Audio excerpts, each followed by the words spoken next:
live from Las Vegas at the PCA show. After 2 years of hiatus, we're back in Vegas, world's largest cardboard trade show booth. Live here in Martinsville, Indiana, live from Norwood Royal Cigars. When you guys said, we want you to come on the show once a month, I was like, dude, this is it. Happy afternoon here from cloudy Florida. Happy afternoon. Happy afternoon. Presented by Kristoff Cigars, along with Hiram Solomon Cigars, and coming to you live from the Corona Cigar Company studios. Good evening, everyone, and welcome to another Great Lakes Smoke Show. And we got a really exciting show tonight. We're going to call it the Lady Show. We've been waiting for this for a while. Jerah has been super busy. We missed her, but we know why, so that's okay. Tonight, she's on, and she brought a special guest with her that we're looking forward to talking to and listening to what's going on. But in the meantime, everybody, hit the share button, please. Get that out there. Get everybody to know Jerah and her special guest this evening. We'll see what's going on with that. And as you notice, I'm missing sidekick here. I'm a little alone tonight, folks. Sad story. Hate to say it, but Kyle's stepdad has passed away, and he will not be with us for the week. So special prayers, if you don't mind, help our co-host out and get him through this, him and his family. But in the meantime, my name is Ronnie Pecorini. I got my brother Bob Pecorini. They call him Retired Bob. How you doing, Bob? My cousin, the one and only, the Chooch Master himself, Cousin Frank. Yes. And our special little lady from Texas. This is Jerah. How are ya? Yay. I'm coming live to you from the Waffle House in Dallas. Oh. Sounds like a waffle of a story we're going to have here tonight. Boy, of all the locations. We never know where Jerah's going to be. One day she's, in her apartment. The next day she's at a bar, a restaurant. Now she's at Waffle House. And now at a Waffle House. I mean, you just never know. No, I love that about her. She's so unpredictable. But I'm always on time. This is true. Literally right on time. That was pretty good. To go. Military I'm not always there when you call, but I'm always on time. You are. Well, did you place an order yet? Is dinner coming? Yeah. Listen, I'm getting these eggs smothered, scrambled, and smothered, and got some bacon coming. So don't worry about me. I'm gonna eat. You know me. Okay. Well, we want to make sure you're taken care of, and you make sure they don't touch the salad. And you got to enjoy that. Maybe that's you. Like I always have your back on the salad, and also they don't do salads at the Waffle House. So, I don't remember the last time I went to the Waffle House. So God, it's the best. Are you kidding me? The Waffle House is the best. Like, is it as good? I heard it wasn't as good as it was like decades ago. Listen, first of all, bite your goddamn tongue. Don't you love it when you just get her rolling, folks? It's greasy. I used to call the Waffle House the greasy spoon. I mean, I don't know about anybody else, but that was my nickname. Sure, it can be, but listen, look, you're gonna get fed at the Waffle House. And look, if they say it's gonna come in a skillet, it's gonna come in a skillet at the Waffle House. It's an inside joke, folks. That's when Ron ordered something from Texas, and he got a skillet that came out with the smallest skillet he's ever seen, because it wasn't even a skillet. No, it came out on a plate. And listen, I have to apologize for Texas. I have to apologize for Texas for that, because in Texas we know what a skillet is, but this particular place they didn't understand, and so we had to explain it to them. And listen, you don't. When Ronnie reads the menu, it's literal. That's right. It's literal, and his eyes imagine something very different. Well, he eats the whole menu. Well, the menu is he does enjoy his meal. So make no mistake. When you get some things at the Waffle House, you'll be looking like this. Ooh. I got to get a close up on that, because that looks Take good. away the toast. They don't look like eating much over there. Yeah, it looks like the same thing that I got on my skillet. Hey, listen, I got 4 pieces of raisin toast with the apple butter. You don't even understand the apple butter until you understand the apple butter. Yeah. Nice. Okay. Got Aren't some you hash overdressed? browns. Jerah, aren't you overdressed for the Waffle House? Well, she's dressed for the show. I mean, She's dressed for the show. Came in the blacks. Oh, look, 3 pieces of bacon. Okay. Look, I had to stop at the first place necessary. And look, I had to be on time. Look, I can't miss the Great Lakes Smoke Show. I have to do the Great Lakes Smoke Show wherever it's available to me at the moment. Sure. And here it is at the Waffle House. This is true. So we'll take you anywhere you can, where you eat, how you dress, what you say. It's all good. Don't worry about it. Welcome to the Great Lakes Smoke Show.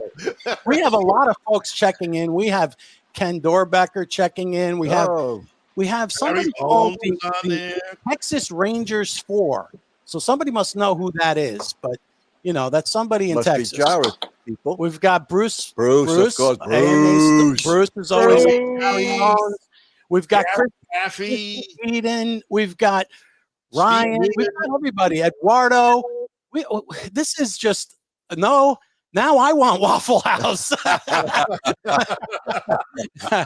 didn't know that our sponsor was the Waffle House for this show.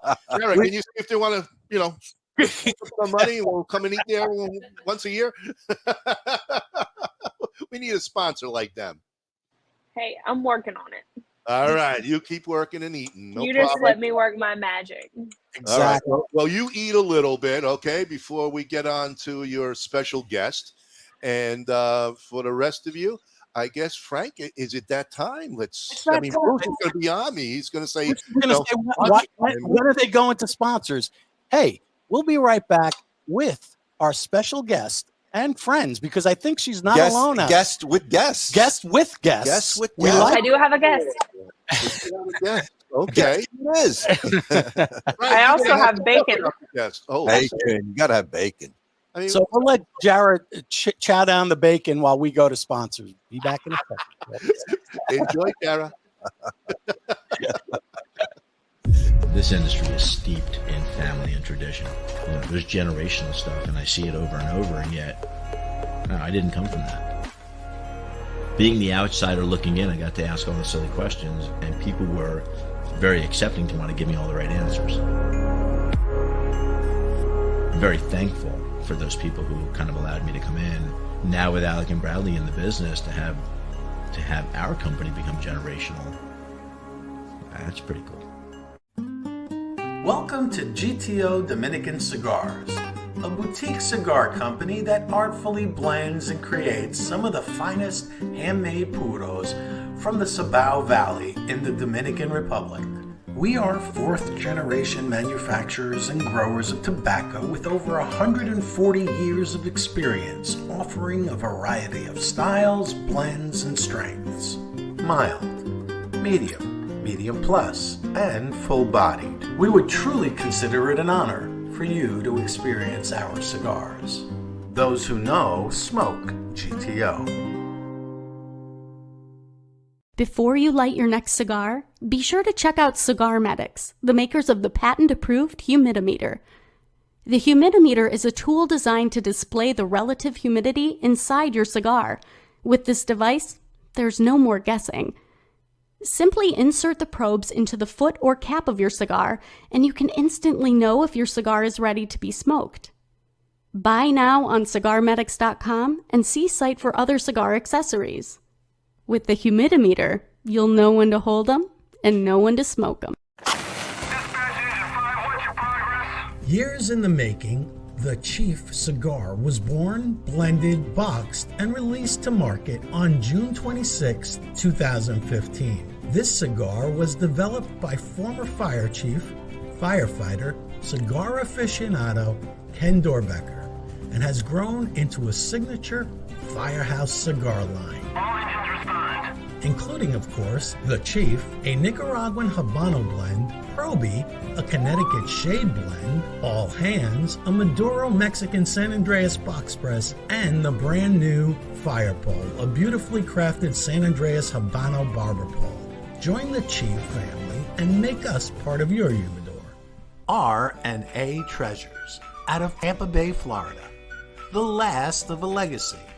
The last of an inventory of Thomas Cristiano in a warehouse where everything is aged and well kept for all your pipe and smoking needs. And Quarter with a mouthful. wow, look at that. Should have been Wow. bacon. Everybody's talking about the bacon. I don't know. You better order more bacon. This way people are going to enjoy watching that. I'm good. I'm good on the bacon. I got 3 slices of bacon. I'm good. Don't tell me what to eat. I'm good. Oh, eat the salad. Try the salad. Well, lady, this is your time to shine. Are we holding a cup in the? Here we go. All right. Finish chewing and start talking. Hey, I'm done. Listen, I'm fine. Like I was, stuffing my face during the commercials. But listen, do we not have some great sponsors? Like we're so thankful.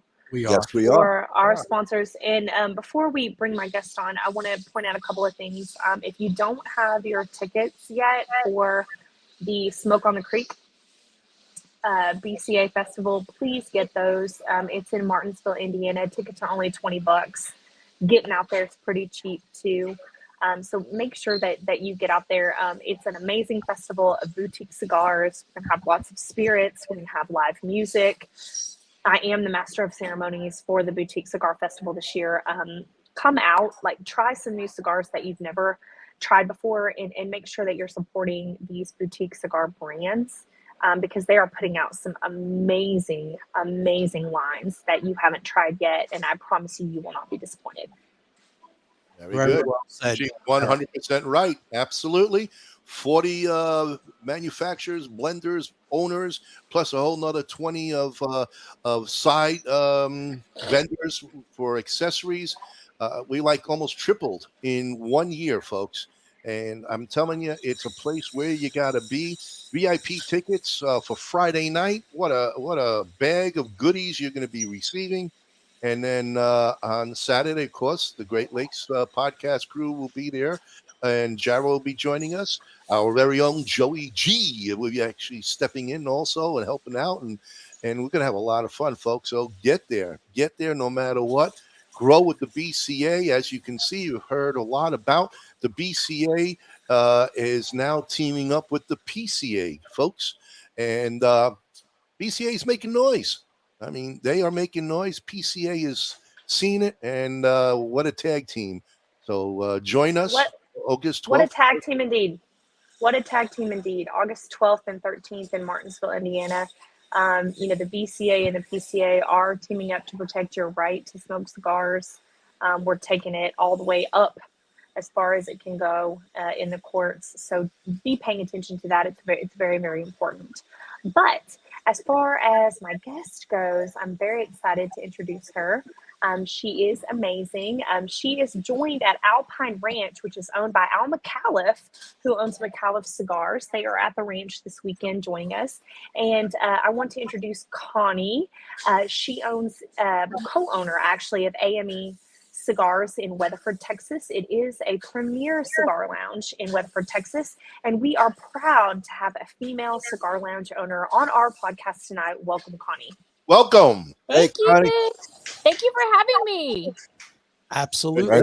Thank you for coming on board. And I see you have two guests to the left and right of you. I have a couple of girlfriends that escaped with me, and this is Tammy Roan. Oh, Hello. she's behind my Hello, wall. Tammy. We've been friends forever and ever. All and right. this is Nikki. Hello. I met Nikki. Nikki at a winery. I can tell. I can see that. Looks like you're enjoying yourselves. Yes. And do they both have cigars? I didn't see Yes. their cigars. Yes, All yes. right. There you And go. since we're at Al's Ranch, we are smoking McAuliffe. Makes sense. Of course. Tell Al we said hello. We need to talk. Well, take it away, Jerah. I am super excited to have her on. So we actually, we've been connected via Facebook for quite some time, but we met actually in person at Al's Ranch last year when we all escaped to Alpine for kind of a getaway. And we rode horses, we smoked cigars, we drank fabulous wine, we drank fabulous bourbon, we ate fabulous food. I mean, it was literally the getaway of all getaways. And so Connie and I were kind of able to connect and talk a little bit about cigardom, as it were. And so the first question that I have going into this is, you told me that your husband kind of brought this to the table and said, hey, I want to open a cigar lounge. What do you think? And what was your response to that? Well, he had always talked about it being his retirement dream, which I thought was great. And then during COVID, he lost his career job. He was like, what do you think about us doing this now, investing our future in this? And I was like, let's do it. I mean, what else are we going to do? So I was okay with it. See, he was okay with it. See, that's called supportive. That is called supportive. And so, I was being very supportive. I think that this is really kind of a really cool story of something that maybe you were a little bit apprehensive of, but you weren't so apprehensive that you didn't want to try it. And now AME is a really successful business in the Weatherford area, right? It is. Yes. And I think the thing that intrigued me with me owning it and being a female business owner is that all throughout our marriage, we've been together for 30 years, and we would do dinner and go to cigar lounges. And honestly, almost every time I would walk into a lounge, I would be ignored. I would not be acknowledged. I didn't feel comfortable. I would puff off his cigar. So I was like, yes, this is my chance to change the cigar industry for women. And honestly, at our lounge, especially on Friday nights, there are more women there than men. And women know they can come in, they can be comfortable. If they've not smoked, I'll pull them upstairs and teach them how, and they can sit and be totally comfortable and not feel judged or anything like that. So speaking of, I mean, this is an interesting picture I saw that you had. You were doing a lady cigar like 101. Yes, it was called, Lady Cigar Class 101. That was my very first class that you're looking at a picture of. Yep. And I was very intrigued by that because, seeing all the women there, knowing that you were kind of giving out also certificates as part of the class. They graduated. They could cut it and light it and smoke and learn how to tap their ash and all the etiquette and the things like that. They got a certificate and they graduated from my class. Nice. Yeah. Pretty cool. I like that. Very good. Do you see? I bring her on. Like, all right. Pat on the back, sweetheart. We get a pat on the back. Pat on the back. I'm gonna throw my rotator cuff out. So much for this. We do a lot of ladies classes, and we do wine pairings where we pair cigars with whites and darks and decide what meshes the best. We do all kinds of fun ladies events. That's exciting. We do fun guys events too, but my ladies classes are packed out. Well, let's talk about out of curiosity, on a Friday night, how many women actually come to the lounge? I would say a minimum of, 6 to 10. Oh, great. That's a nice showing. Yeah. Yes. Yeah. Very good. Awesome. We have a lot of couples that come for date night. We have a lot of single ladies just come to hang out.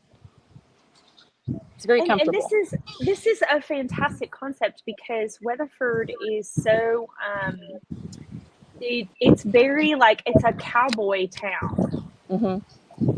Okay, and so I love this concept in Weatherford because you get a lot of women and you have to recognize, right? Like when women are in a space where a lot of the habitual things and even the things that you would do for fun revolve around what are typically considered to be male dominated industries like rodeo. There's a big rodeo.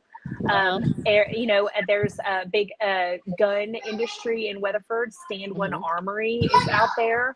You get a lot of women that are brought up in this arena of male dominated industries and male dominated things to do.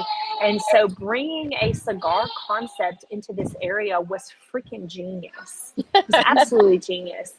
And because this is what you kind of are what you're brought up into, and women are brought up into this in areas like Weatherford. And so you have to teach them and you have to show them. And this does nothing but set women up for success in making business deals and putting them out into the industry, especially the rodeo industry. the oil industry, the gun industry, right?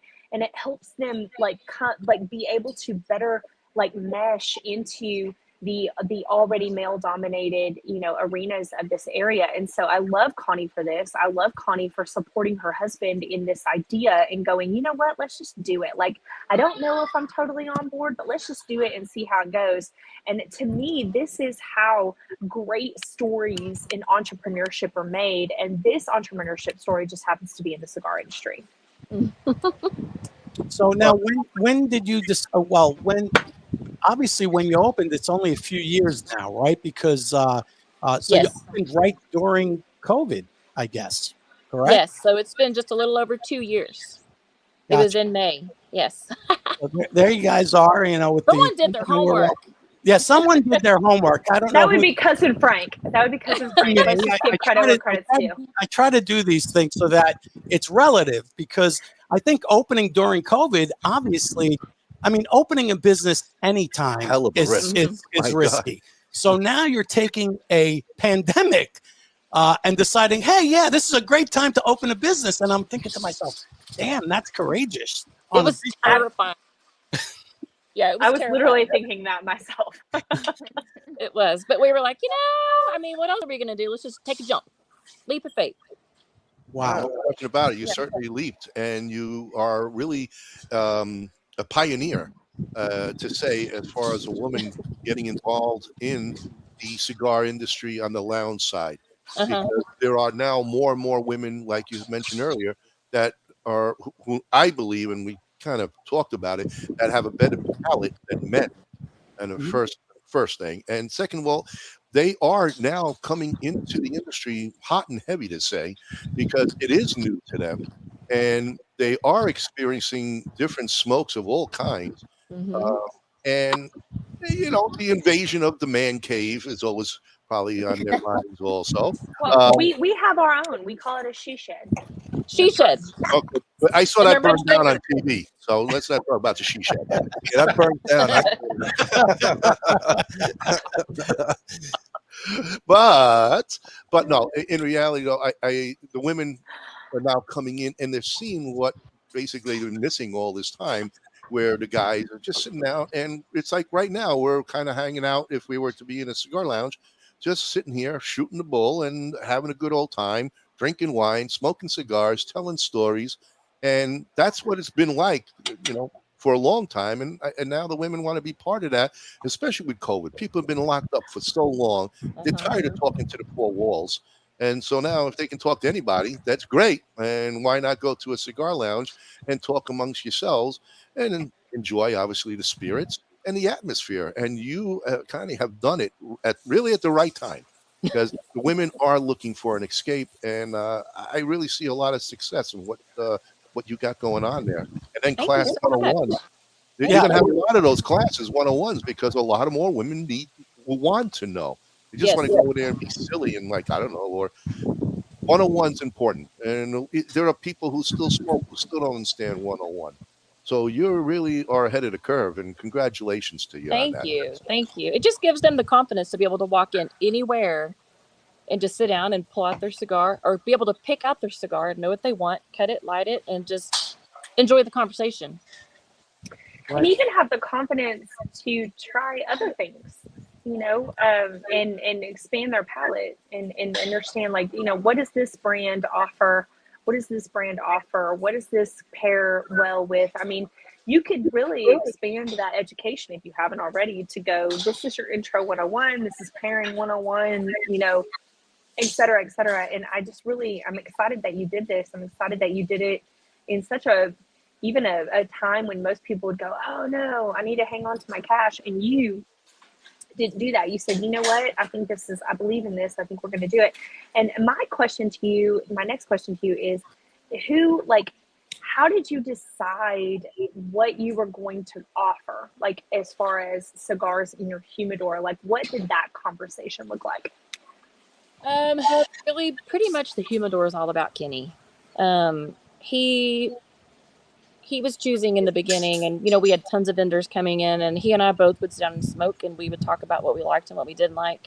I personally, I love a Lancero, so our humidor is full of Lanceros, and people come in and they're just floored by that. When we first opened, my palate wasn't super advanced. I was always told you should smoke a Connecticut. It's mild, it's ladylike. But now I realize I don't like those at all, and I want a Maduro. So I don't know. Our humidor is all over the board, and we listen to our customers at this point. And if we have something not selling or people don't like it, we don't reorder. And if they suggest something, we look into it. Well, the Lanceros is definitely a very good line because even though they don't look good on a man to say, because they're, the ego, screw that. Screw that. It is the best. No, you get everything all together. I think you get the best taste out of the best flavor. I know there's a lot of guys who need to, pick the big suckers, 70 inches. But you know what? Yeah, see, we don't always want that. I don't want something that big in my mouth.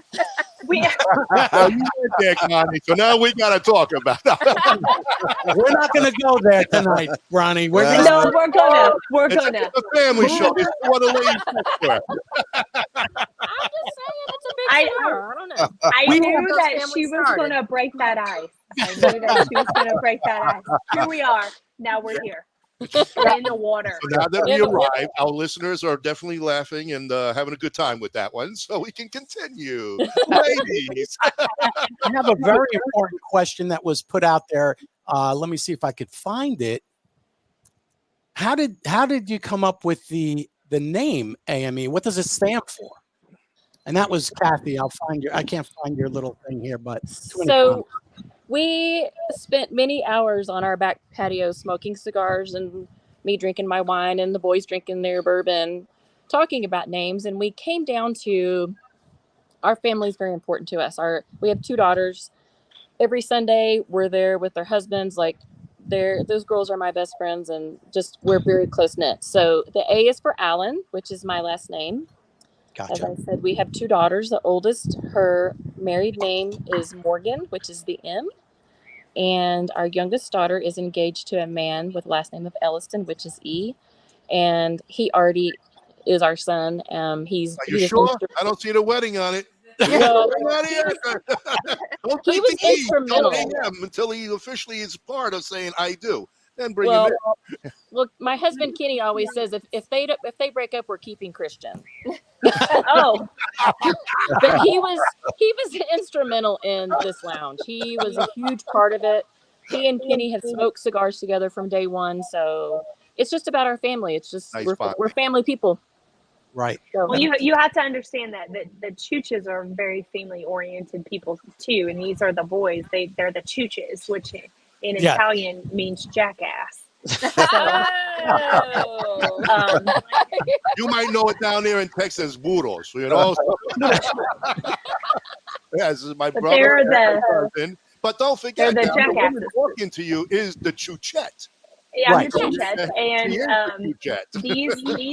these men, they have children, they have daughters. Like they understand family, and they understand bringing other people, into the family. So this is a great story of just cigars bringing not only together, but like friends and business, together. So is that what you see in your lounge? I mean, do you see business deals being done? Do you see family coming together? Do you see, what do you see there? Like, what are the things that make you smile when you walk across your floor? 100% I see that. And I will say that I'm an introvert, and in the beginning it was a little terrifying for me having to go be social with all these new people, but those members of our lounge, our regulars, they are my family now. My life changed dramatically over the last 2 years, but those people are my family for sure. You also have fathers bringing in their daughters, like bringing them in town. We do, things yes. like that. So. There's a lot of that. A lot of the men will bring in their daughters, bring in their granddaughters, bring in their wives.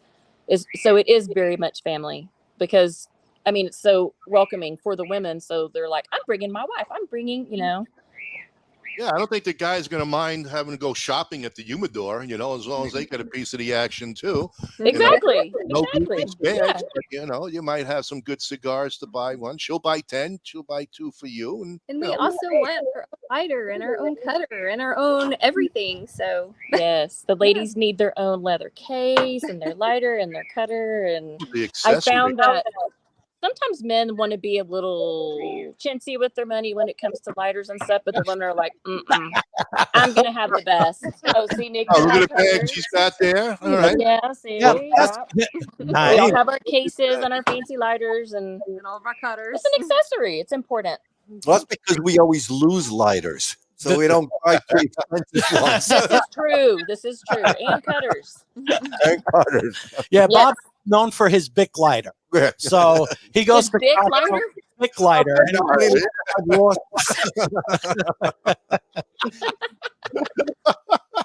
Well, he's old, he forgets where he puts it down. 99 cents is a lot better than $99. No, but definitely you can see the accessories with the ladies next to you.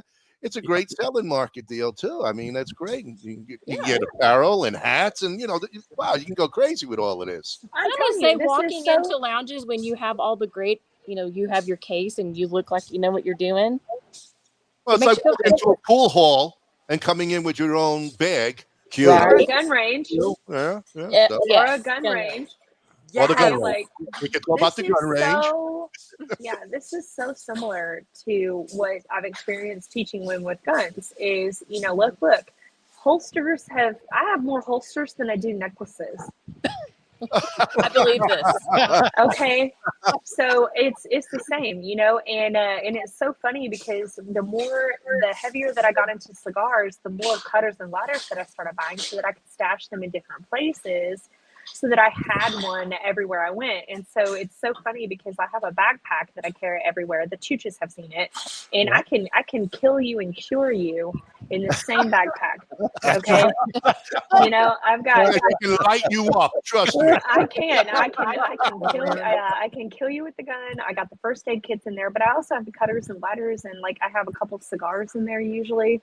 All the time. So, I mean, I'm smoking a cigar probably every 2 days, 2 or 3 days. So I usually have a stash in there. So you're right. I mean, it does make women feel very confident when they go somewhere, people in general, but women, especially that are new to the industry, man, when they can go into a place and they have their own case, their own cigars, their own lighter, their own cutter, they feel very empowered to be there. Mm-hmm. And it does get noticed. It gets noticed by people. I hope that there's a day where it's just normal to see a lot of women in a cigar lounge that way, but we're not there yet. But it's a really good way, and I use it, honestly, if I'm frank with you, I use it as an attention getter if I want to talk to people about something, right? So not an attention getter in general, but if I want to talk to somebody about something that's important, like politics or a business deal or whatever, I want to make sure that I'm prepared. And people are more apt to listen to you if they feel like you know what you're doing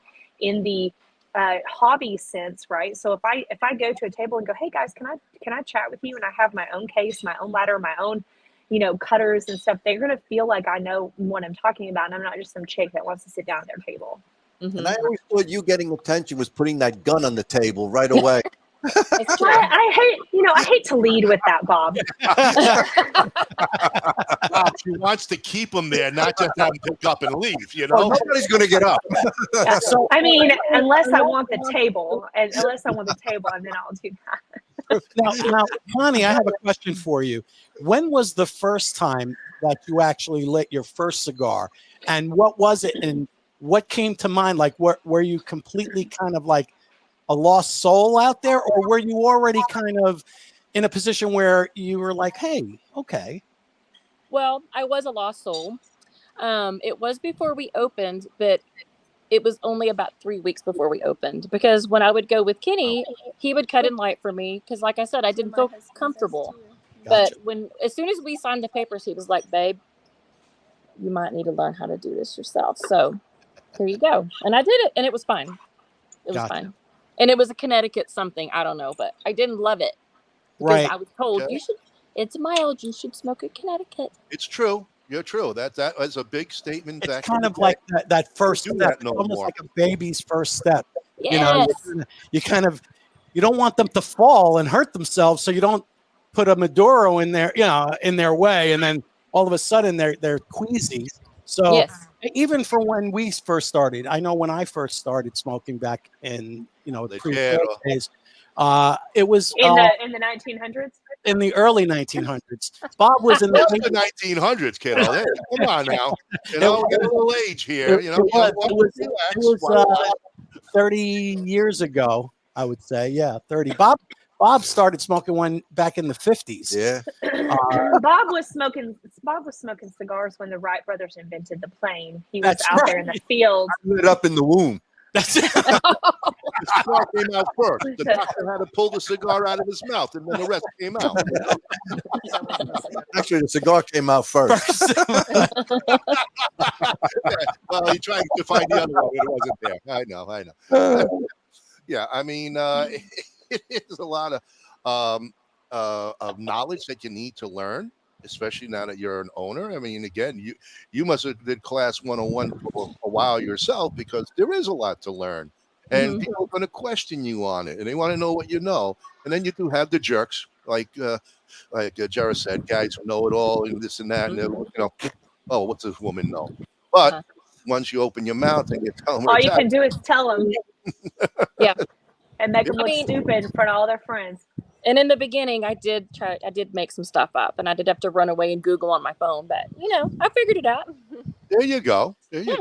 No, it's exciting. And the ladies next year, did they start with you in 101, or how did they get involved with it? No, I got to shake. Amy did. We've been friends for a very long time. As a matter of fact, I graduated high school with her husband, so she did start with me. But Nikki was already a smoker when I met her. Oh, okay. Very good. And my husband used to always. I just gave her tastes. Yes. Cut and light my cigars also, but not anymore. And what do you ladies like to smoke? What are your favorites? The McAuliffe Experienza, the Medallia. Stick with a lot of McAuliffe. Okay. Me too, just because Al's around all the time. Yeah, let's keep that going. Al could be listening in the back room. Definitely. Right there. He might be out there on the table. He's pouring the wine, actually. Just talked to his daughter last week. I talked to Dan. Yeah, McAuliffe all the way tonight, no question about it. It's a good smoke regardless. Yeah, exactly. He does everything right, even at the restaurant that we went to. Oh God! Oh my God! Fantastic! Tremendous. That was fabulous. Yeah. I was so excited to take you guys there. I knew you would love it. I knew it would be a great experience. I knew we would get great service, because Alex just expects nothing less. And so, to be able to treat you guys to that while you were in my state was super awesome, especially after the skillet. Oh, yeah. After the skillet. That's all Ronnie kept saying. I hope it's not going to be a skillet dinner. So we have to tell, Connie, because she doesn't understand what this means. So Connie, I took the Chooches to my favorite breakfast joint down the street from my house, and we're not going to name names, but I love it. But I had never gotten this particular dish from there, and apparently it's a breakfast skillet, and that's what they market it as. And when they brought it out, it was in fact not a skillet. It was on a plate, and it was not. There was almost no food. There was almost no food. And so Ronnie gets it. Everybody else's stuff comes out as ordered, and Ronnie's stuff comes out, and Ronnie's like, "Hey, I don't think this is right." And he goes, "This is not a skillet." And the lady's like, "Oh yeah, we know, but it's And this is what blew my mind. Okay, because as a service industry person, this should really piss you off, right? And so she's like, "Yeah, we know it's not a skillet. It's just we prepare it on a skillet." And should come out. And we're all just kind of sitting there dumbfounded at the table, and she's looking at us like we don't get it. And I just raised my hand. I'm like, "So don't you think you should change the menu and just not say it's a skillet? Easy fix, right?" Right. It was sad. It was really sad, especially when you're hungry like me. I love to eat. Ronnie loves food. So when you love and food, the portions weren't up to par. Right. So So now we have several things that we get to make fun of with Ronnie about food because Ronnie will also eat his salad through the entire meal. Right. We can't take What's wrong Ronnie's with salad that? up. You start with a So salad, you have I a do that salad in the too. middle, and you end with a salad. You I know? do that too. But I There you said go. Ronnie Connie's too. my girl. All I do right. that too. Like, no, you can't take my salad. I'm not finished. But that's not how most people operate, Connie. Okay, let's be yeah. honest. Okay. Maybe And not. so- Be different. No, Connie. I'm with But- Connie. Yeah. I'm with There can Connie be too. I different. have no problem with it. But it's like when we went to the fine dining restaurant, he had to tell like 5 people because they're trained for that. They're like, when the salads come up, the next entree comes out at a fine dining restaurant. And Ronnie's like, don't take my fucking salad. Fork. Don't take my You salad. know what, Connie? I'm doing the same thing. If I should have grabbed the knife, just did the old right there, and then nobody would have come touch my salad. Nope. Guaranteed. They're like, don't touch his salad. No. Moments. Look at So between the salad and the skillet, we have an S problem. We have an S problem at the Oh. restaurant with Ronnie. I'm excited to hear the next S. Oh, we're gonna figure it out. Yep. Yeah, Yeah, it may be a soup. It might be a soup situation. Oh, We Oh, it haven't might be a figured that out yet. soup. yeah. Yeah. Pick your soup. All I know is when I go out to eat with Ronnie, I'm very protective of his whole space. I'm like, hold on, before you take that, can we ask? Because now he's going to stab you with his fork or his knife. That's right. Absolutely. Protect the salad. And I can only do so much to protect you at that point. I mean, Well, in Texas, I unfortunately I can't carry in Texas, but you can, so you got my side. No problem. I do. I got your back. I will shoot somebody over your salad. Understand that. Oh, Right. Yeah. that is friendship. Mhm. Here's the other S. You asked That's about what the true other S. friends do. S means shoot. She'll shoot you. That's all. There you go. I Don't like worry about it. It's just your life for a salad. Don't It's fine. worry. Your life for a salad. So, Connie, what's So new with cool. the lounge? What you have any big plans now? Events, things like that. You have music. You like music. So do you bring in like maybe some music or something like that? Have you thought of that? No, we don't, because I love live music, but it tends to get loud and you can't have conversation. So typically I have Elton John playing on the radio softly in the background. But as far as big things, I can say that last year, do all of you watch Yellowstone 1883? Oh, yeah. Fabulous. Can't wait. So Can't in wait. 1883, we might have provided all of the cigars and the cigarettes for the series. Wow. Exclusive with the We mic. couldn't say anything about it at the time, but we might be continuing with the next series, but I can't really say. Is that the 4 6s? Huh? Is No, that so the next, so 1883, and now there's a new number, and we may or may not be rolling those cigarettes currently at my lounge. Oh, okay. All right. And We'll keep cigars. coming and We have to do them by Hashtag hand to breaking make them. news. Hashtag breaking news. I know. I know. We have to be creative with how we talk about it. But yeah, we are currently rolling, and all the cigarettes and cigars on the next year will be coming from AME Cigars. Nice. So if you want to roll some and maybe see a cigarette or a cigar in the series, you can come to my lounge and roll. Come on, Jerah, come do it. We're supposed to come Okay. down when, Jerah? October, November? What's happening with our next visit and our exclusive? What's going on with that? Demolition on Hearsay Cigar Lounge in Arlington started last week. So I will let you know. But if we can get you in for this would be great. Like a Chuchi rolling cigarillo situation. Chuchi? Well, we got an infant now. Where's the Chuchi? I'm in on this. You have an infant now. First of all, don't be spreading rumors about me. I have What? no Chuchi. Well, you're the one who said Chuchi. So I was- okay. Yeah, Chuchi to me, a little pacifier, Oh, okay. Don't be getting So, excited. You got no granddaughter or grandson coming here right now. No, I'll let you know. granddaughter was Having done it right now. 4 hours ago. Yes, 7 pounds, 3 ounces, and 19 Oh, Thank you. Yep. That's Congratulations. awesome. Yeah, it'll be a couple of days, I guess, before we see her. I don't know. Just getting pictures right now. That's exciting. All good. Lots of big things going on in your family. I mean, we got people getting married. Cousin Frank married Frank off. last month in Colorado. My daughter last month in Colorado. My son just got engaged 2 days ago. Yeah, so there's a lot of things happening. Exciting. Lots of big things happening in the Chooch family. This is great. And then, of course, Connie's daughter is engaged. We got a wedding coming up there, October. Too. Well, that's a whole reason to smoke the stick. Let's have an idea. Have a cigar roller at the banquet and start rolling cigars. We're definitely going to have a cigar bar there. There you go. All right. We will. I don't know about a roller, but we're going to have cigars. So yeah. Well, people like that. Believe me or not, people like that. And then it can coincide with what's going on with the next series. Just throw it out there. You're right.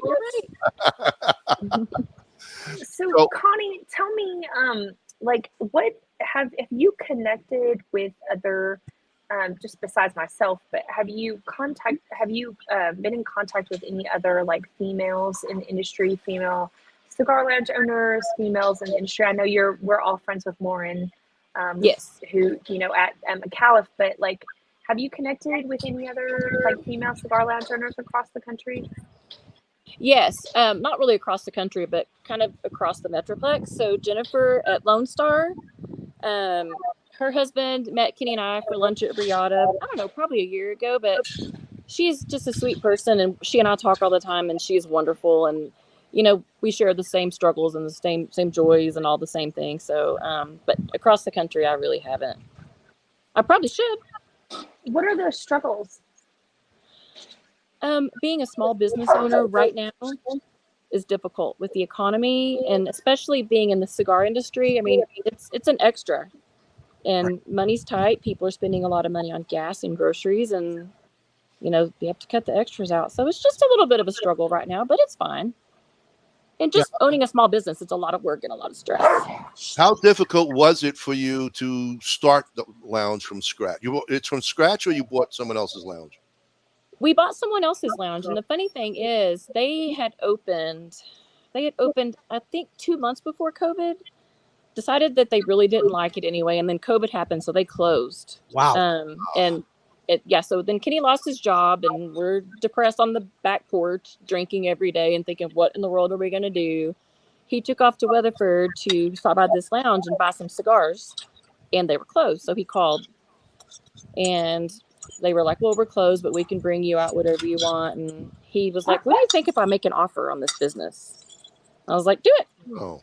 He made an offer, and they said no. And then the next day they were like, well, maybe. Okay. So it was a baby business. Their humidor was pretty scarce, and they didn't have really any clientele built up because they'd only been open about a month and a half before COVID hit. So kind of was from scratch, kind of not.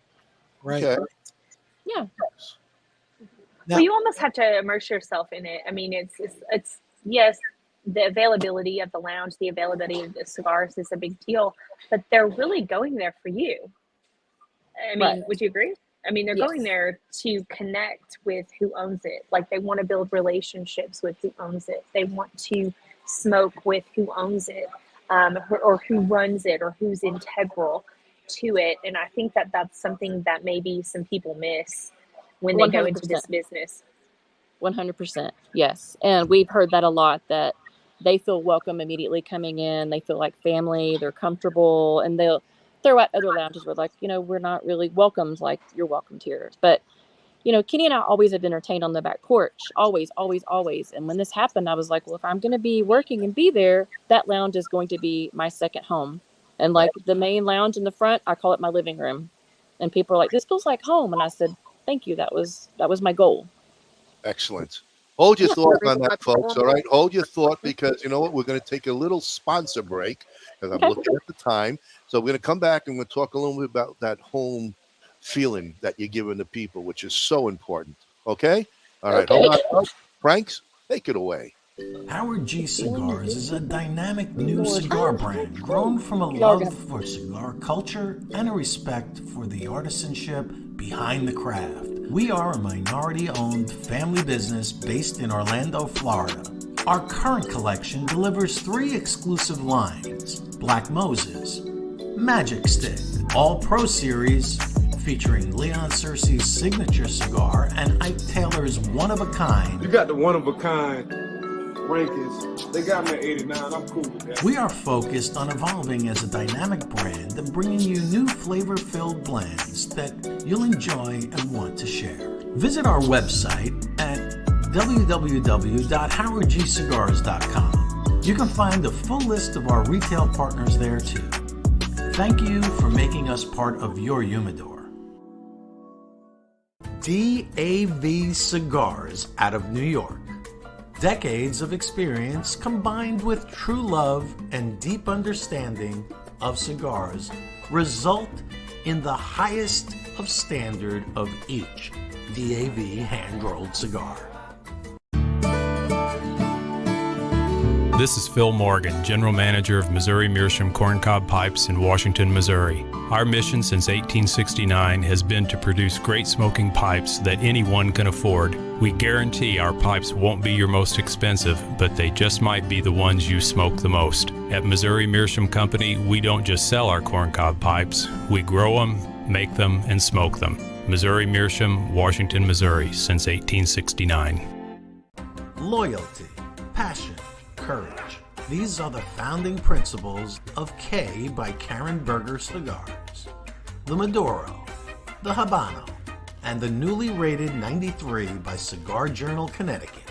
Do yourself a favor and check out this wonderful line of cigars that come from a completely linear company from seed to your hands. Blue Smoke Atlanta is the vision of Robin Blue, founder and CEO, and represents an award-winning luxury smoking accessory line based in Atlanta and sold worldwide. Since 2019, Blue Smoke Atlanta's goal was to redefine traditional smoking accessories into a timeless collection of exquisitely handcrafted luxury products to include cigar pokers, cannabis clips, jewelry, and other awesome things. For an elevated smoking experience, visit us at www.bluesmokeatl.com. And we're back. All right. Very good. Welcome back, everybody. Hit that share button. Let's get these ladies known around the world. All right. For sure. So, Connie, we do have a lot of our sponsors on right now. And I guess for their knowledge is how does a manufacturer or a blender or an owner get in touch with you to possibly get into your humidor? They can call the lounge. They can visit our Facebook and send us a message. They can visit my Facebook or they can just pop in. Honestly, when we first opened, a lot of the lounges were like, "Don't let vendors come in unannounced." And we actually love that. Like, just come in. And we have a lot that come and just hang out with us and bring cigars and smoke and drink when they're not making like a service call. So we love it. Who told you that not to let the vendors come in without a call? They were like, "Don't let them come without an appointment." Who said that? I'm not throwing anybody under the bus. Okay. But we're like, no. She's a classy lady. They'll call and be like, "Can we make an appointment?" We're like, "No, just come. There you go. Yeah. Wow. Okay. Yeah, so they just come in and let us try their stuff, and if we like it, we'll put it in the humidor, and if we don't, we may not. There you go. You smoke their smokes anyway. What the So, hell? And the bonus is they get 2 pallets. They get my pallet and Kenny's pallet trying, and sometimes we don't agree, but a lot of times we're like both yes. There you I have go. a good question coming out from Mark. Are you thinking of doing a house brand or a house blend? At AME, we have had some house blends. Noel Rojas was doing house blend for us. We started having trouble getting it in, and we don't have any right now. But I think we need to look around and find another one because it was a huge seller. I love having our own house blend. Gotcha. Okay. Yeah. Gotcha. It's always good to have that. It's a good way to promote your own brand, obviously, AME, and get the word out there. And it also gives some blenders and manufacturers the opportunity to produce something specific for you. So, Absolutely, yeah. which is nice. That's always a Yes. good thing. And we have talked to a couple of guys about it, and just nothing's happened yet, but we have feelers out. All right. Well, like I said, we have a lot of manufacturers out there, and whatever we do can help them promote their items also. But there are a few out there that doesn't mind making blends for others also. They should come talk to us. There you go. And Yeah. You can just pop in. Just pop in. Just pop in. There you go. I like that. Come to my living room.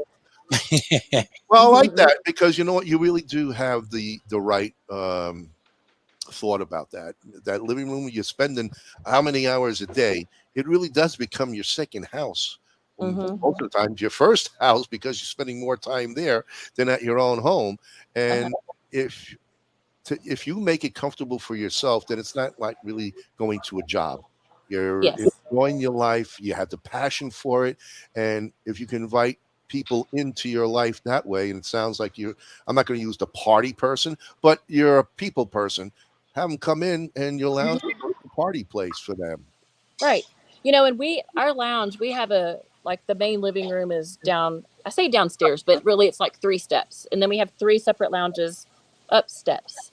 And there's hardly ever anyone up there. They all bring chairs down and we're packed in this living room area because everybody wants to be there together, part of the conversation, and not be segregated. Okay. I can see that. Right. Now, how large is the actual humidor? How many facings do you currently have? I don't even know that. Wow, look at I'm that. hoping Kenny will pop in and tell me because it changes. It changes. Yeah, I'm sure it does. I mean, he's the master of the humidor. Gotcha. He's the master of the humidor. So he can text me. He's watching. I'm like, you can text me and tell me how many facings. But he's not popping in. It was bigger than my first apartment. It was bigger than her first apartment. It's not huge. It's not huge. Well, if you're in New York City, that's about an 8x8. So Boston, I'm sorry. Oh, okay. Just a little bit. Here we go. Right. This is a family show. Yankees Who rule. said? Yankees rule. Who said this was a family show? Kyle's not on the show to bleep me out. So I can say what I want. You want to curse at him now? Go for it. He'll hear you, but go ahead. Kenny said 65 facings. 65 facings. All right. That's a nice size. Very good. It's okay. It could be bigger, but it's not. About 5 shells, 4 shells, 6 shells. What do you got going on? Yeah. Yeah. All of them. Okay. So we have Bruce says your son-in-law Christian is in the house, and I think he is because he just said hello to Bruce. Yep. So and Bruce is one of our regulars at the lounge. Yeah. So is Bruce, probably. Bruce on his Wednesday night specials hanging out with you when he's not hanging out with us. Right. That's good stuff. Nice. So, go ahead. okay. What are the best things that you have found about being a female cigar smoker? Like, what have you found in not just in your lounge, but just in, well, I mean, you can include in your lounge, but in general, what are the biggest benefits? What are the best attributes that you've found of being a female cigar smoker? I have found, I think my favorite thing is that I would like to say a glass of red wine, but more than likely it's 2 or 3, and a cigar at bedtime is better than a Xanax. It's good sleep. It's so relaxing. Well, after the 3rd or 4th glass of wine,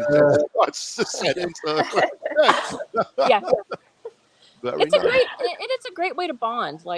Other women coming in and smoking, it's just a great way to relax and bond. I don't like to go bar hopping. I don't go to bars. I don't like loud places, but sitting in the lounge with a glass of wine and a cigar, you just have the best conversation. Right. Now, is there a bar in the lounge itself, or is it bring your own? We are BYOB, but we do have beer on tap. One of our very good friends owns a brewery around the corner, and we have his beer on tap. Okay. And then our customers tend to bring in bottles and leave half, and so everybody shares. We have a pretty big selection that everybody just shares. So, but we're BYOB. You can bring in whatever you want.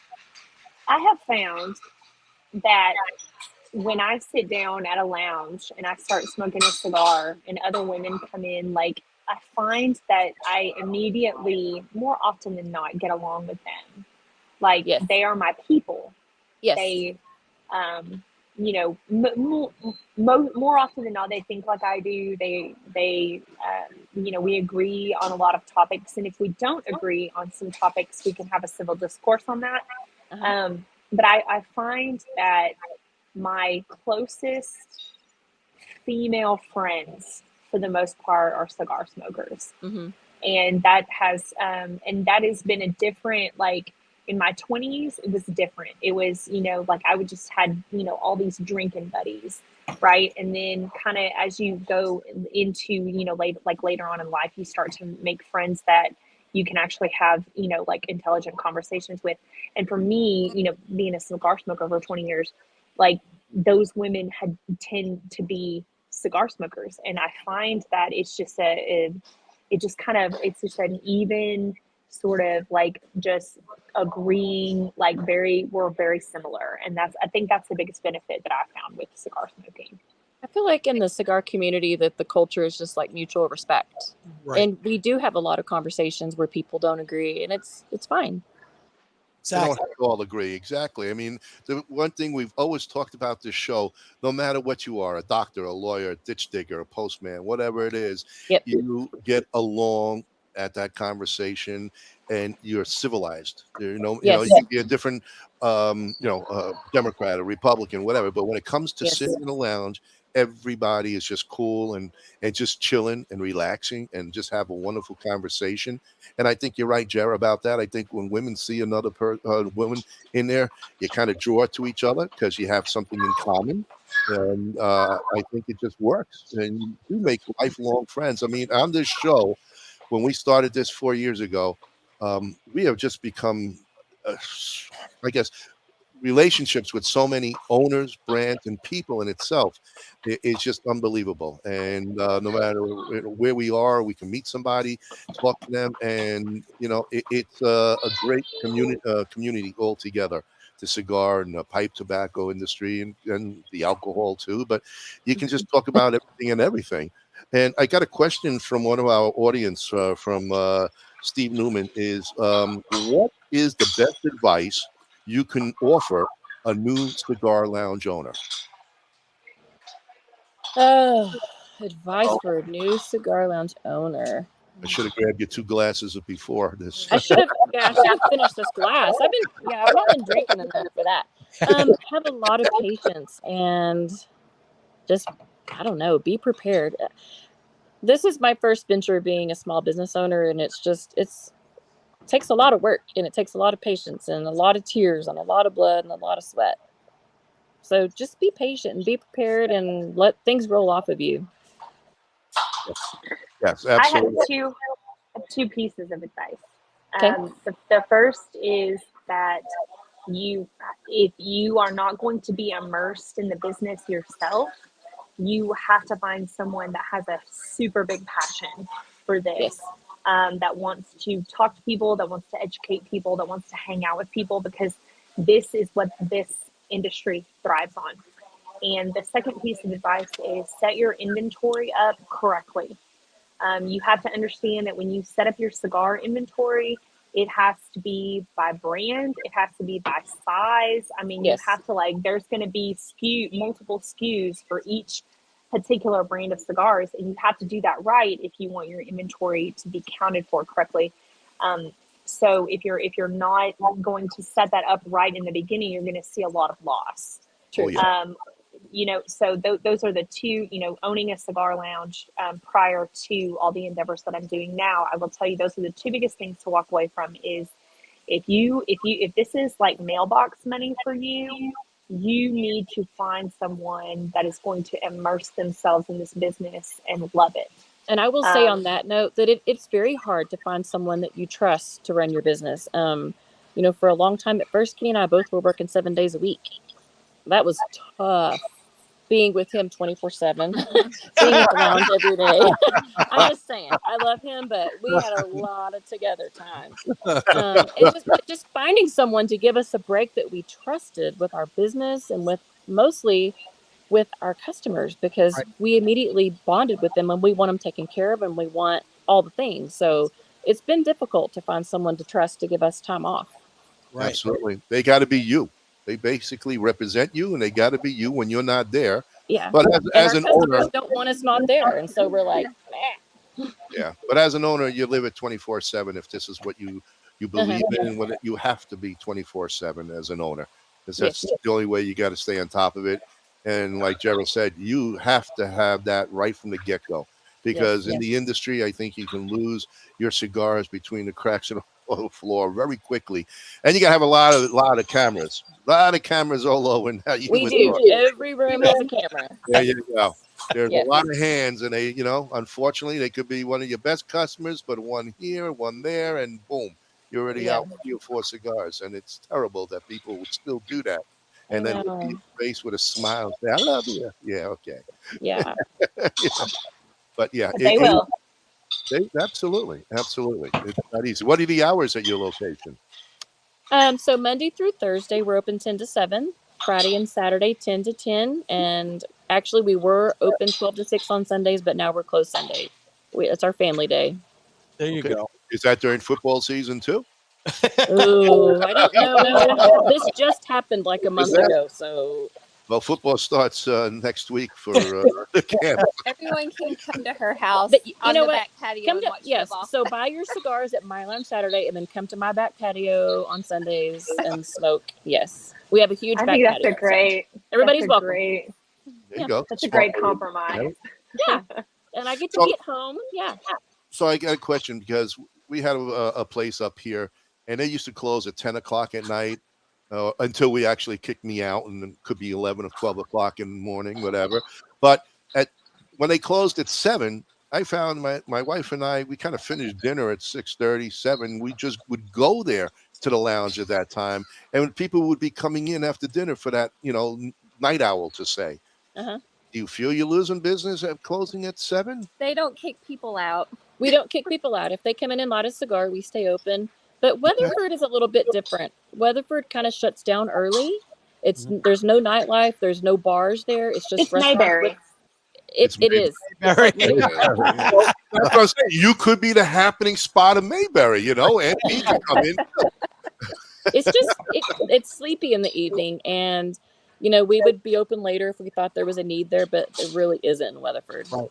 Now, I saw also you also do have an online component to your business. Now, did you set that up immediately, or is that something that you kind of worked on? It was immediate. And actually, initially, when Kenny wanted to go into cigars when he lost his job, he wanted to do an online store only. I was against it, because I was like, why would somebody choose us over all the other online retailers? We need a brick and mortar. So the online store was up immediately, and then we found our place and had the brick and mortar.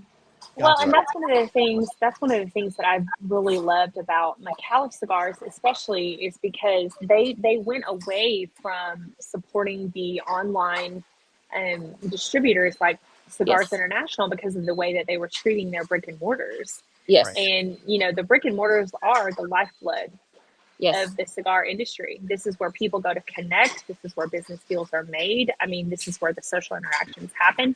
So we have to support the brick and mortars. And for a business like McAuliffe, and they did this in the early stages of their business when it could have been detrimental to them. But Al McAuliffe and Dan Thompson took a stand and said, "We're not doing this. We're going to support the brick and mortars." He did not care. And he said, we're going to support the brick and mortars. And I think that's huge for not just McAuliffe Cigars, but I think they set a standard for a lot of boutique cigar brands. Absolutely. To be able to say, no, we're going to stick with what is best for the customer, which is us to bring the best blends to the customer. And the customers who care about this will pay for it. And cut the big guys out of it, like Cigars International. And I think that was very brave. It was very Absolutely. Good for the industry. Jerah, the And thing like you is said about before, brick the and brand. mortar, What's You that? said before the break that, people go there to make connections, to have the experience. You're trying to bond with the owners. Connie and I met at a vineyard. I was a travel nurse for 2 years. I was burnt out through COVID. I didn't know anybody here in Texas. I just knew I loved Texas. And I actually ended up moving to Weatherford because of the relationship that I built with them. And they made me feel like I finally found a sense of home. Wow. Here in Texas. Wow. Yeah, So I I would stayed like to permanently Boston because too of if I that. were you. I'm glad you did. He's busting on Boston because he's a Yankee fan. Don't listen to him. Don't worry about it. Oh yeah. All right, man. Forget about it. Ronnie stresses me out, dude. What? I didn't order a salad. What are you talking about? I'm with telling you, the other Jerah. guests, it's senile. I have to be related to him, though. So you're not related to him. You can actually shut down, and then you'll get a text here. Yeah, and there. forget about it. I I've been texting her for days and she don't answer me. So what's going to be? What are you... There's a reason. There's a reason for that. Jerry, you need to talk to me, kiddo. I was waiting to eat my skillet first. No, but the thing about yes, the brick and mortar, you're gonna obviously we pay a little bit more, but you're paying for the atmosphere and you're paying for the connection. And And cigar people get that. Yes. Exactly. Yeah, absolutely. I mean, the guys who want to buy it for their cigar for $1.99, well, then they're going to buy it. They're going to sit at home. Then missing the experience of hanging out. 1, meeting new people. 2, having a relationship with somebody, and 3, just chilling, relaxing. And when you leave there, wow, that was a lot of fun. That was a good experience than just sitting and eating in your house or in your backyard by yourself. And there you are, $1.99. It was a great smoke. And talk to who? But I'm lonely. I'm lonely. Exactly. So We're missing the culture. Are going to, I think, a lot of people saying the internet. Yeah, right now. But once this whole COVID nonsense thing is going to go on, people want to be with people. It's a human response. People want to hang out with people. I mean, even if it's just one other person, most people don't want to be by themselves. Yeah, once I got you guys like on the road, you've been to Texas like 4 times. Yeah, we're coming again. We're going to come back. Absolutely. Well, don't tell nobody, okay? But yeah. Wait a minute. But we got to meet we you. Can't tell Connie that. We can't tell Connie that because you've been to Texas 4 times and you ain't gone to Connie's place.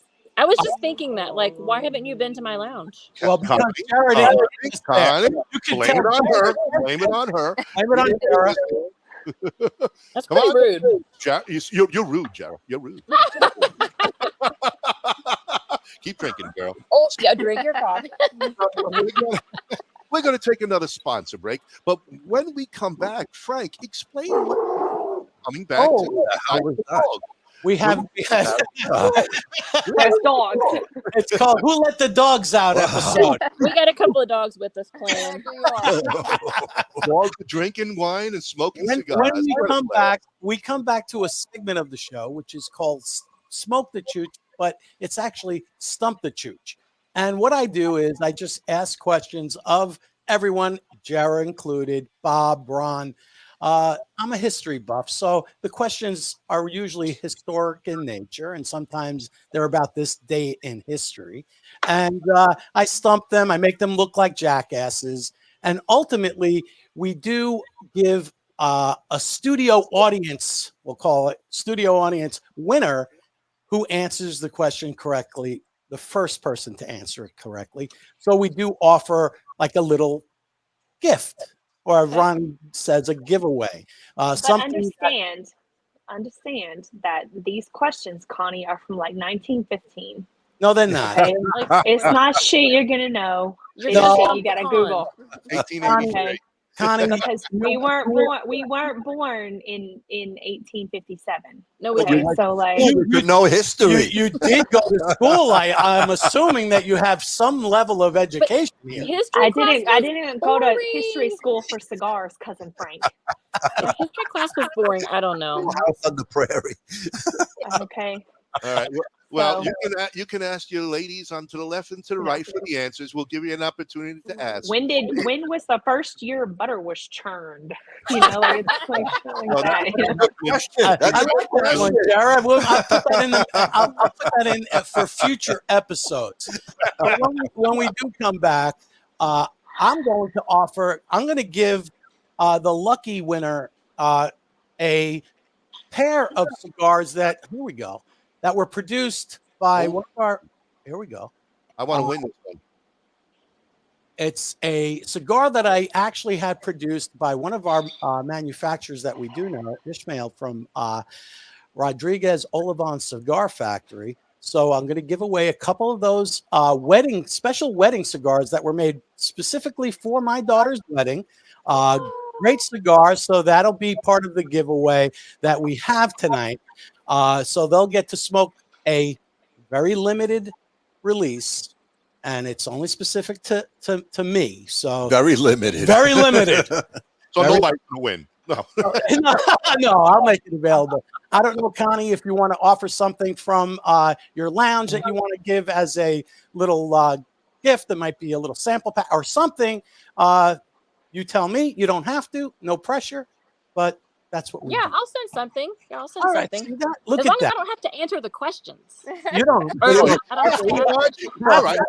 Hey, you don't know. You might know the first female cigar smoker ever in history. You might know that name in 1799. 97. Who you kidding? So we'll be right back with Smoke the Chooch right after these. At Norwood Royal Cigars, we have the biggest walk-in humidor in the Midwest. Our 1,500 square foot humidor is home to almost 4,000 different cigars that will meet the need of any cigar enthusiast. We have boutique blends to the more traditional selections and everything in between. From the novice beginner to the aficionado, the knowledgeable staff at NRC will find the perfect cigar for you. Located on the northwest side of Chicago, we want to be your shop for all your cigar wants and needs. As always, at Norwood Royal Cigars, light it, smoke it, love it. Experience the magic of Rockefeller Cigars today.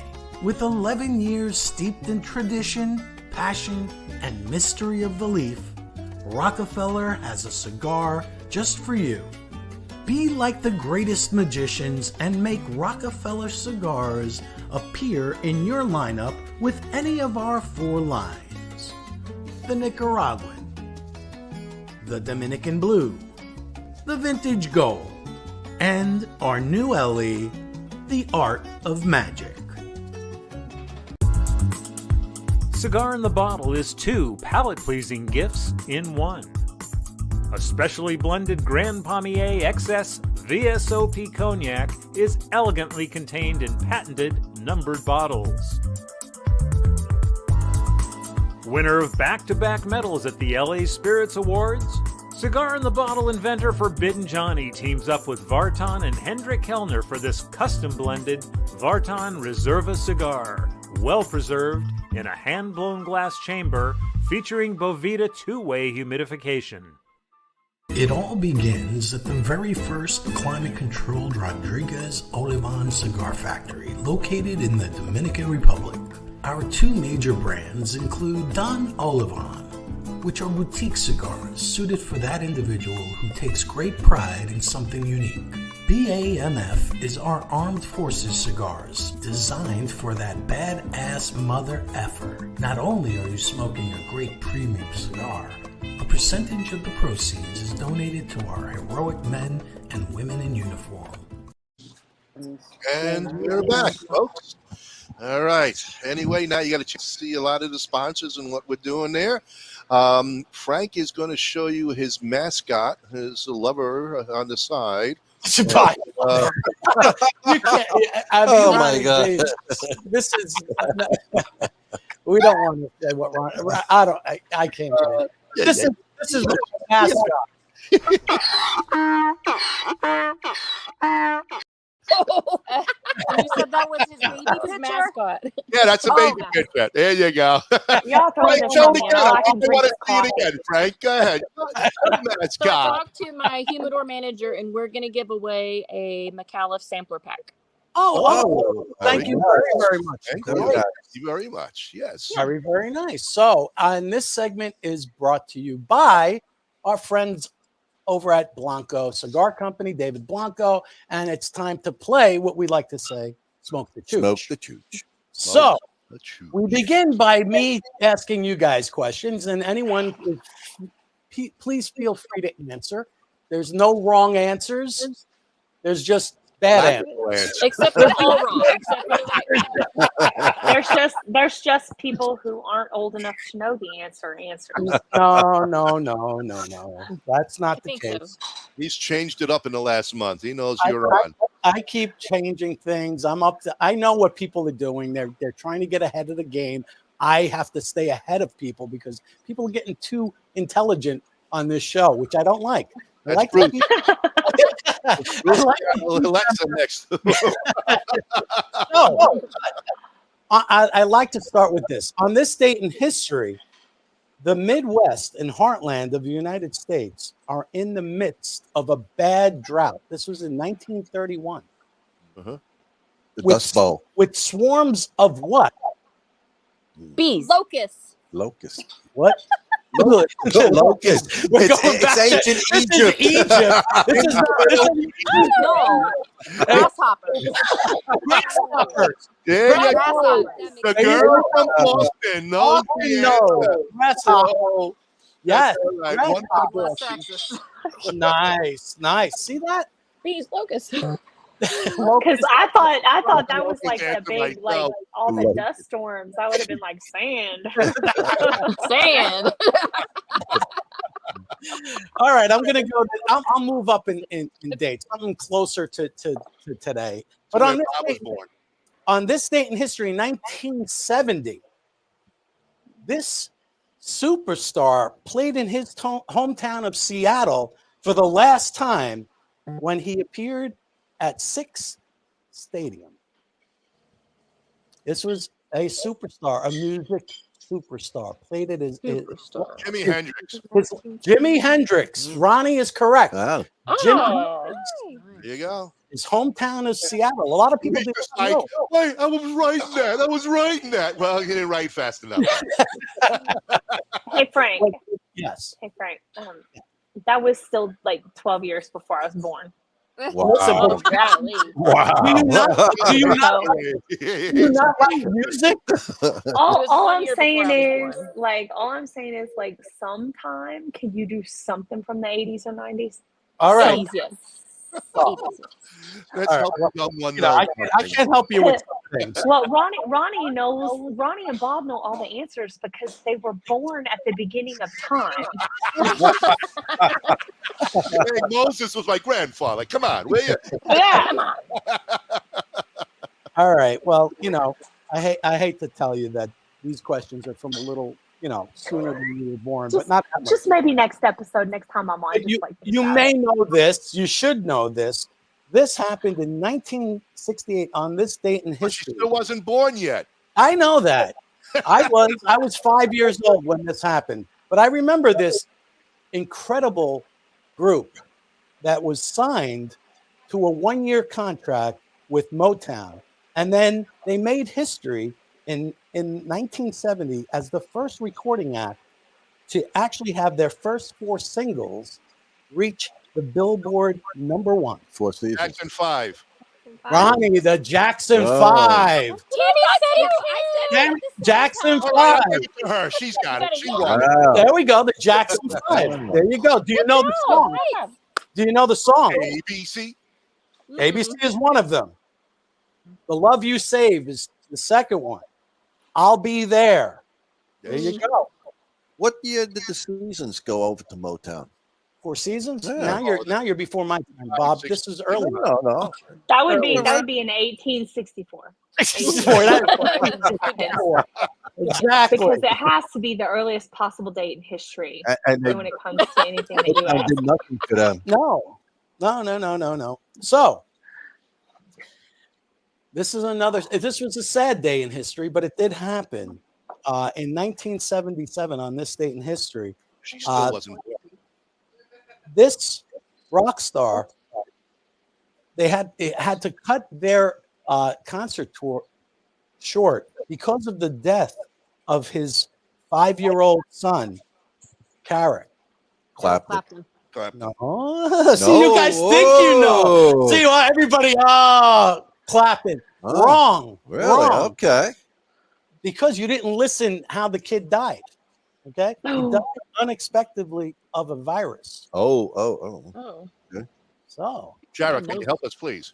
Wow. See? I bet you Tim is. Oh, now you say help me, please, because you don't know it. I'll give you a hint.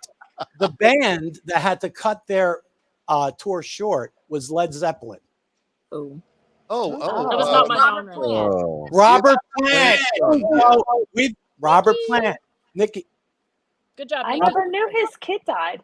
Yeah, I didn't either. I didn't know that either. A lot of people didn't. I did not know That's that myself. why I do this, to give you guys a little bit of education. Education. Yeah, it was a Not to make you feel stupid.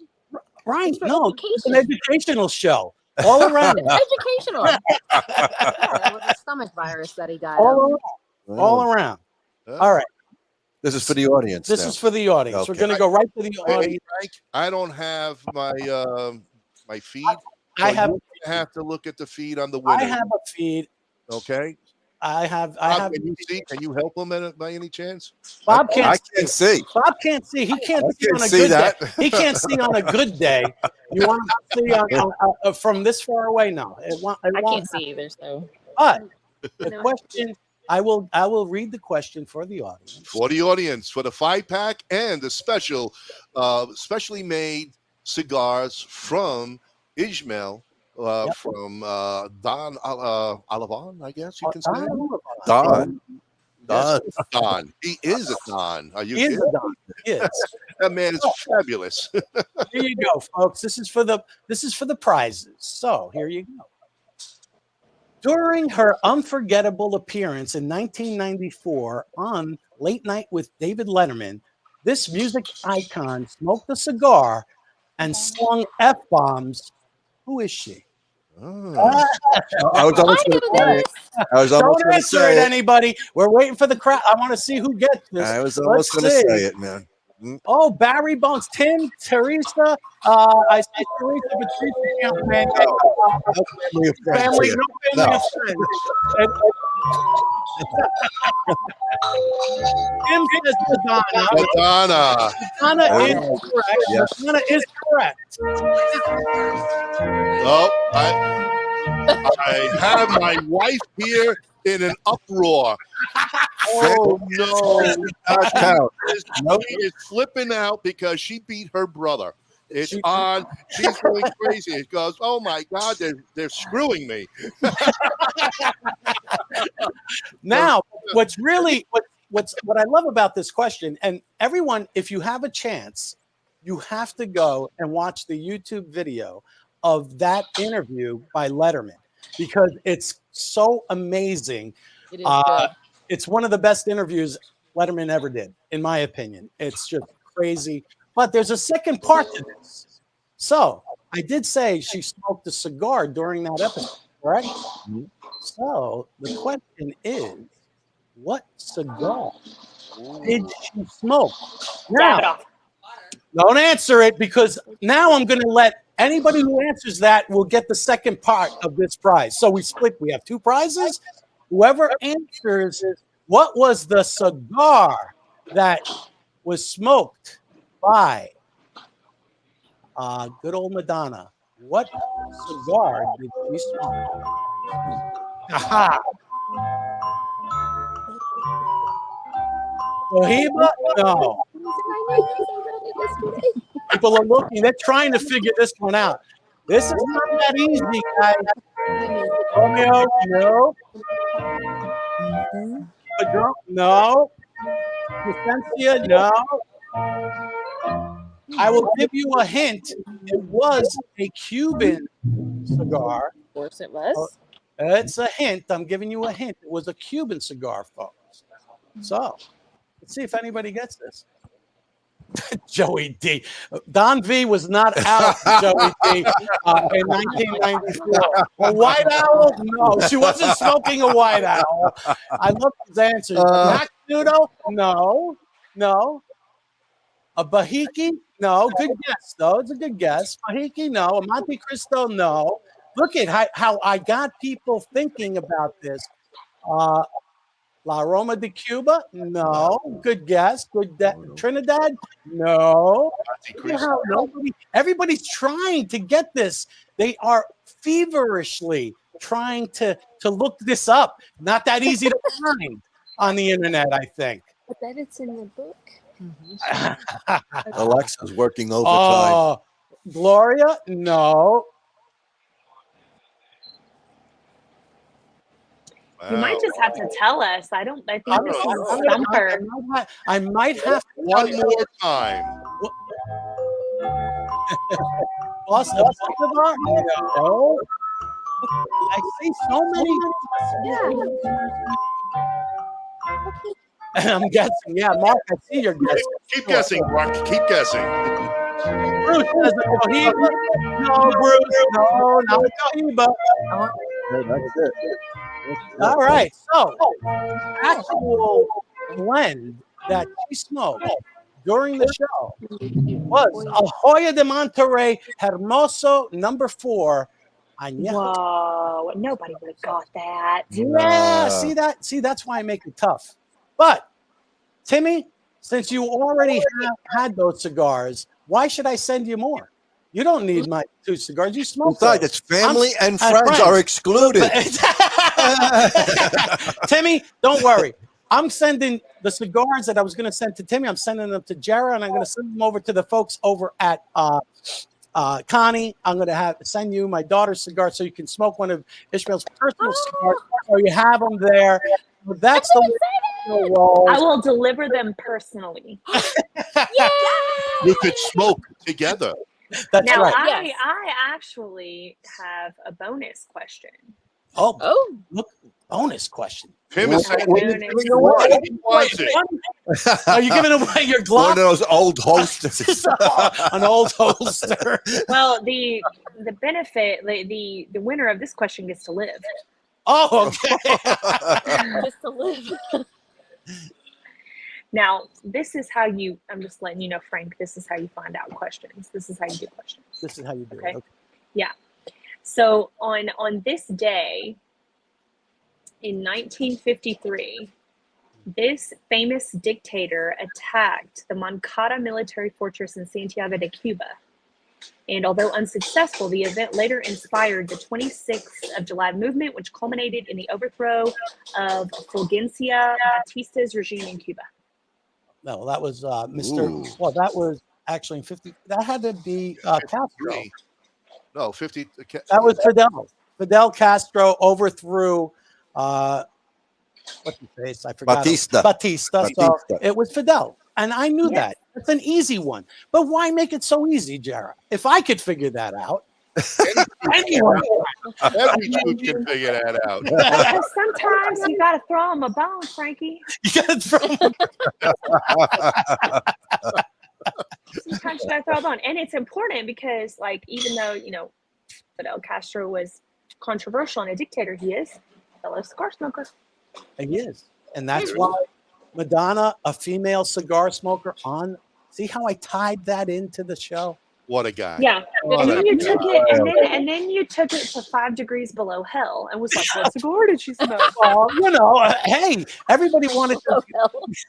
What color was the ash of that cigar?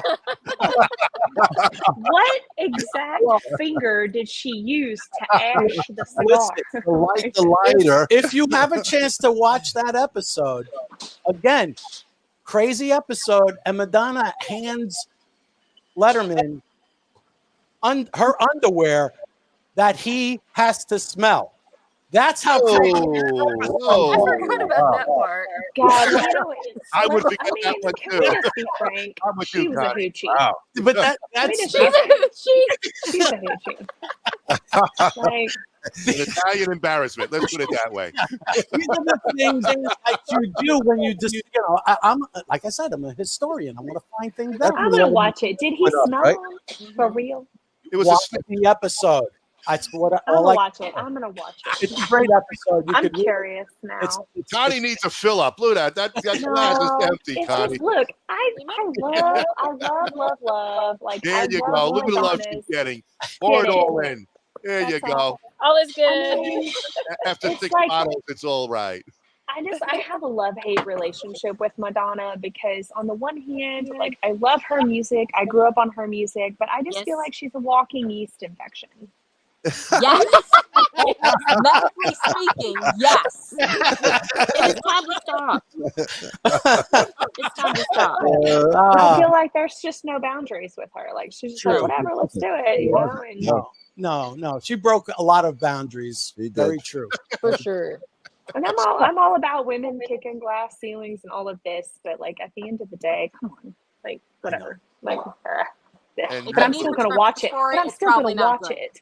I know. I piqued everybody's interest. All right. Well, Connie, you did it, Frankie. We want to thank you so much for your time. Thank you for having me. No, it was. Thank you for coming on, Jerry. You did a great job. A lot of fun as usual. And again, once a month, we always have Jerah with a special lady guest, and that's what we're trying to do here is promote the ladies in the industry. And love it. I hope the ladies to the left and to the right had some fun. Sorry, we Boston. did. It was great. Thank you. Nikki, thank you for answering most of the questions. See, in Boston, we're wicked smart. That's wicked smart. Wicked smart. Are you a townie? No, I have all my teeth. The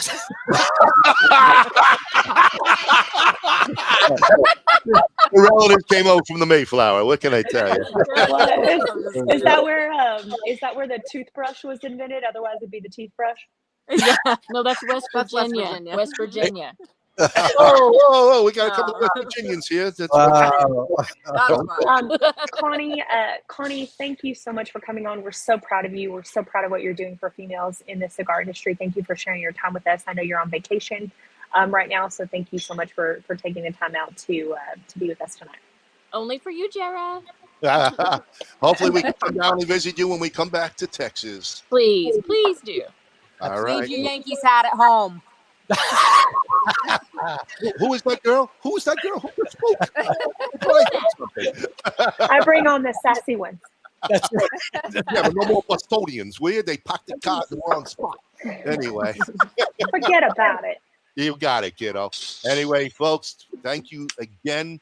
We have a great time all the time, and we'll be back next week as usual, same time, same place. But in the meantime, light them up, keep them smoking, drink all you can, have a great time. Have a good evening, everyone. Till next time. All right, everybody. Good night, now, the after party.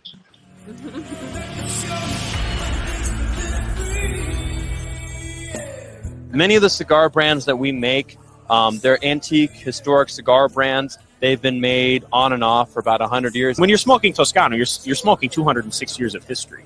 The Italians are here. We're here. We're in the house. For some reason, we're finding a lot of Italians on this show. Listen, I'm a Jersey guy. Hey, hey, we won't hold that against you. We invented this we want to give people the opportunity to smoke the cigar at the optimal level. The Chooch cigar. Can you believe it? The Blanco 9 Chooch. ¿Cómo va? ¿Está bien? ¿Qué dice?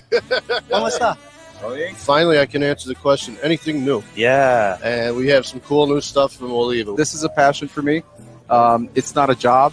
Your love and passion for this is, I love it. Unbelievable. That's why we can make pipes out of this variety of corn. 11 years ago, I went back. I bought the rights to everything La Polina.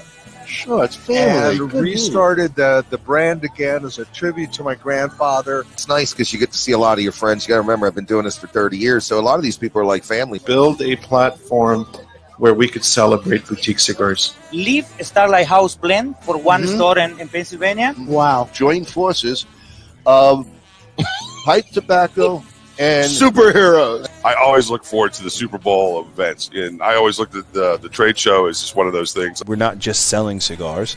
We try to live our lives, and we use this as a means to share our stories and to really create community.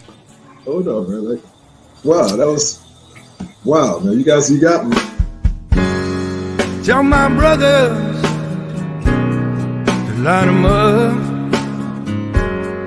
We'll drink that whiskey from those old dirty cups. We'll toast to the present, the future, and the past. This ain't my first drink, but I sure it ain't my last. 'Cause this world is so beautiful. I see its love come shining through. This world is so beautiful. I see its love come shining.